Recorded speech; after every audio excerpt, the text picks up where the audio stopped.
It started on a quiet Sunday morning. Birdsong, sprinklers, sunlight glinting off freshly polished SUVs in a picture-perfect HOA neighborhood. But peace shattered the moment 3 men in fake police uniforms pulled up to a black man's driveway. They stepped out with smug confidence, badges glinting. But something was off. Their uniforms didn't quite fit, and their cars bore no official markings, only magnetic decals slapped on the doors. Still, they carried themselves like kings of authority. "Step away from the vehicle, sir," the leader barked, hand resting on a holster that looked more costume than weapon. The man they confronted didn't flinch. He stood tall, calm, eyes steady, the kind of calm that unnerves bullies before they even realize why. He raised his hands slowly, not out of fear but out of pity. The self-proclaimed HOA police accused him of trespassing and on his own property. They said he didn't belong, that his kind didn't live in their community. Neighbors peeked through blinds, phones recording but no one daring to intervene. Then, in one chilling second, the lead imposter reached for cuffs. The man tilted his head slightly, eyes sharpening. "You boys sure you want to do this?" he asked, voice low even. They laughed, arrogant, dismissive. He smiled back, the kind of smile that told a story they couldn't read. Because what they didn't know was that the man they were trying to arrest wasn't some random homeowner. He was one of the most feared undercover agents in the FBI, and the next 5 minutes would turn their fake authority into real handcuffs. The moment the lead officer tried to snap those cuffs around his wrist, the man's calm broke, but not with fear. It was precision, practiced control. In one smooth motion, he twisted free, spun the fake cop's arm behind his back, and pressed him face first against the car hood before the others could blink. The air shifted. Suddenly, the silence wasn't compliance. It was realization. "Federal agent," he said quietly, flashing a badge that gleamed like lightning. The other two froze, confusion and dread washing over their faces. "You're impersonating law enforcement on federal property." What?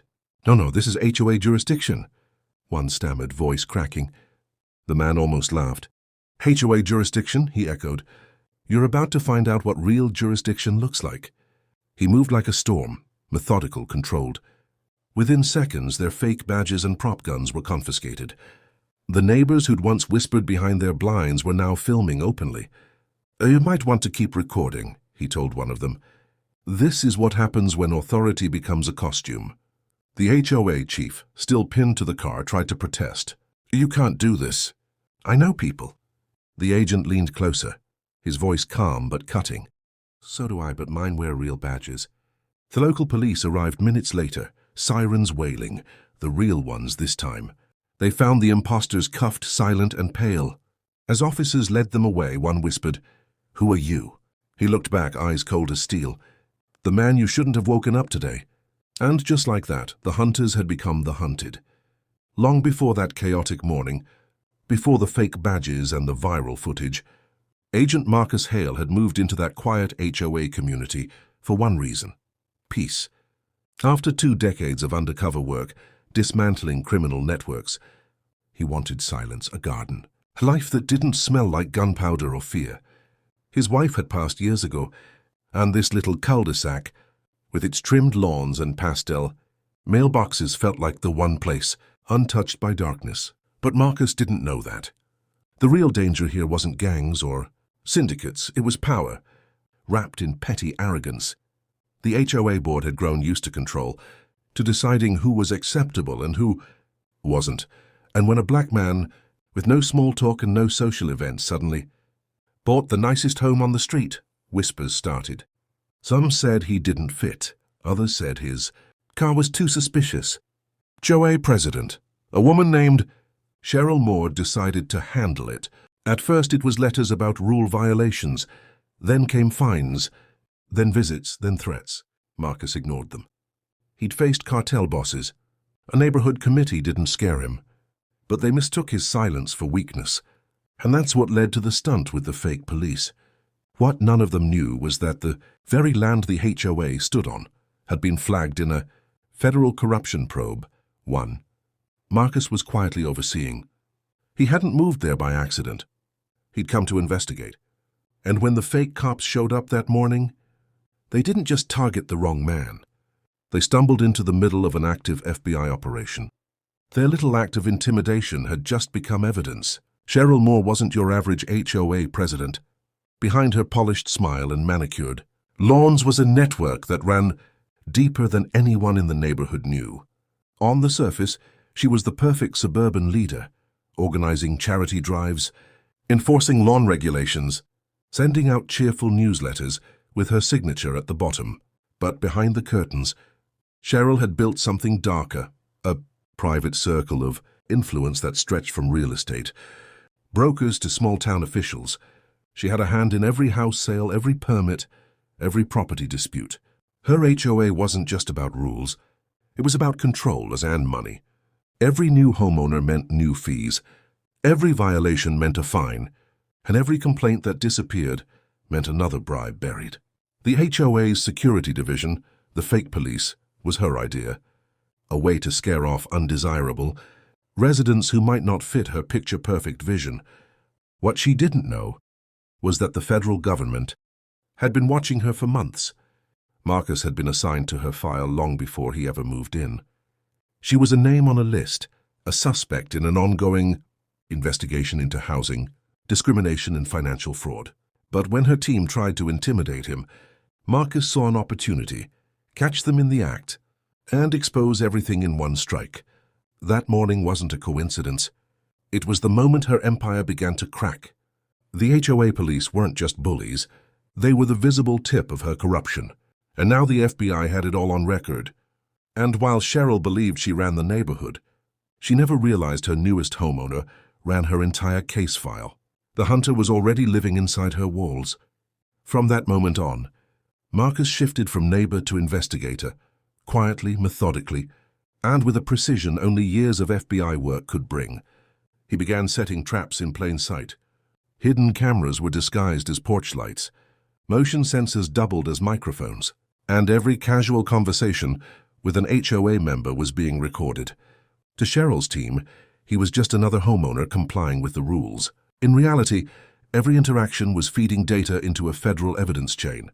Marcus soon uncovered a staggering pattern: fraudulent citations, fake security reports, and even homeowners forced to pay off undocumented fines just to keep their property. The so-called HOA police had intimidated dozens of families into silence. Some were driven out of their homes. Others signed documents they didn't understand, effectively giving up their rights. Cheryl's HOA wasn't protecting the community, and it was running a criminal racket under the banner of suburban order. Each night, Marcus sat in his living room, lights dimmed, reviewing hours of footage, body cams, neighborhood watch cameras, even doorbell recordings from cooperative neighbors.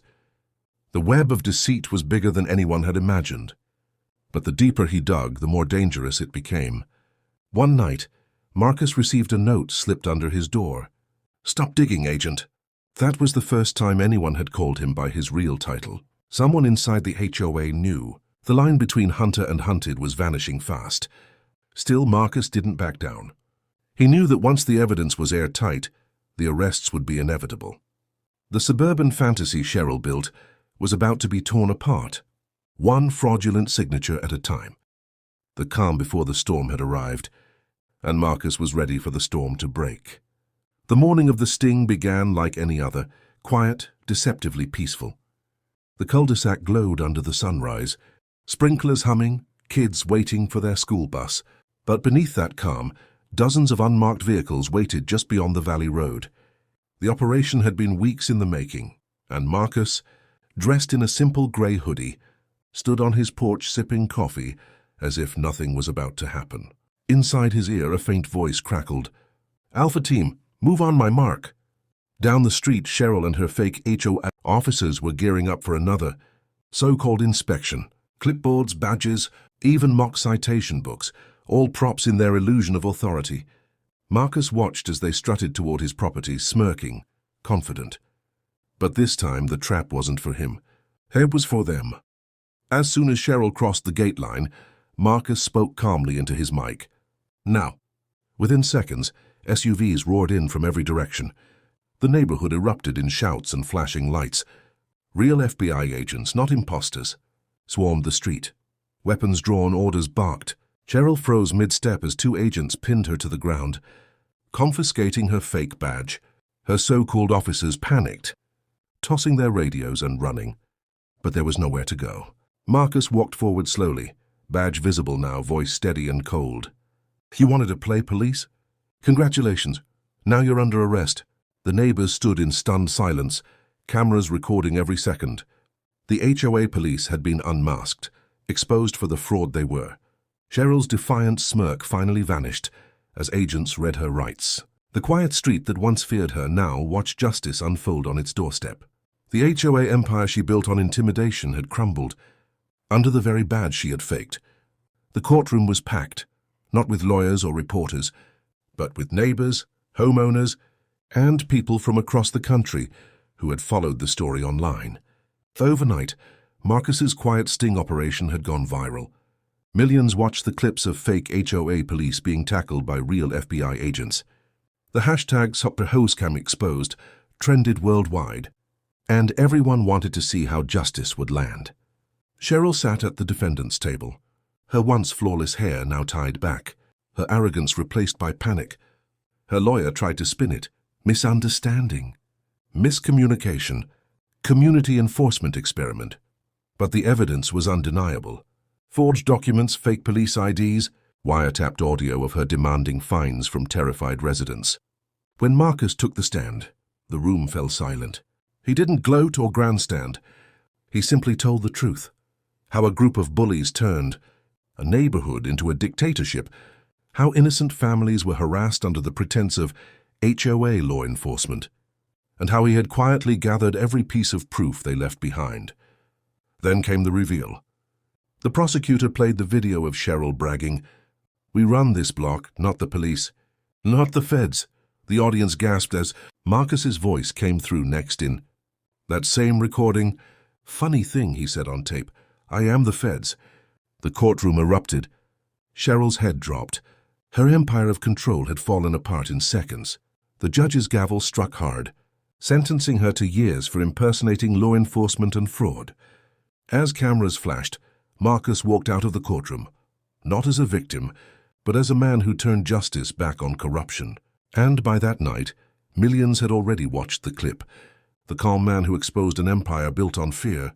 Weeks passed and the neighborhood began to breathe again. The fake patrol cars were gone, the illegal signs ripped down, and laughter slowly returned to the streets that had lived in fear. Marcus stood on his front porch one evening, coffee in hand, watching kids ride bikes where months ago HOA officers once patrolled with fake badges. The air felt lighter now, not just because justice had been served, but because truth had finally taken root.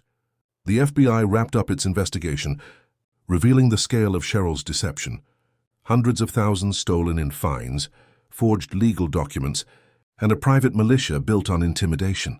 News anchors called it the most bizarre HOA scandal in U.S. history. But to Marcus, it wasn't about headlines. It was about restoring peace to a place people called home. Neighbors began knocking on his door, not out of fear this time, but gratitude. They brought food, flowers, and handshakes. One old man said, tears in his eyes, "You didn't just save this neighborhood. Son, you reminded us that fear only wins when good people stay quiet." Marcus smiled, looking down the quiet street bathed in golden sunset. "No one's above the law," he said softly, more to himself than anyone else. As the camera panned out, birds flying overhead, the sun dipping behind the rooftops, the narrator's voice returned. "Sometimes justice doesn't wear a badge or a robe. Sometimes it wears patience and a quiet smile."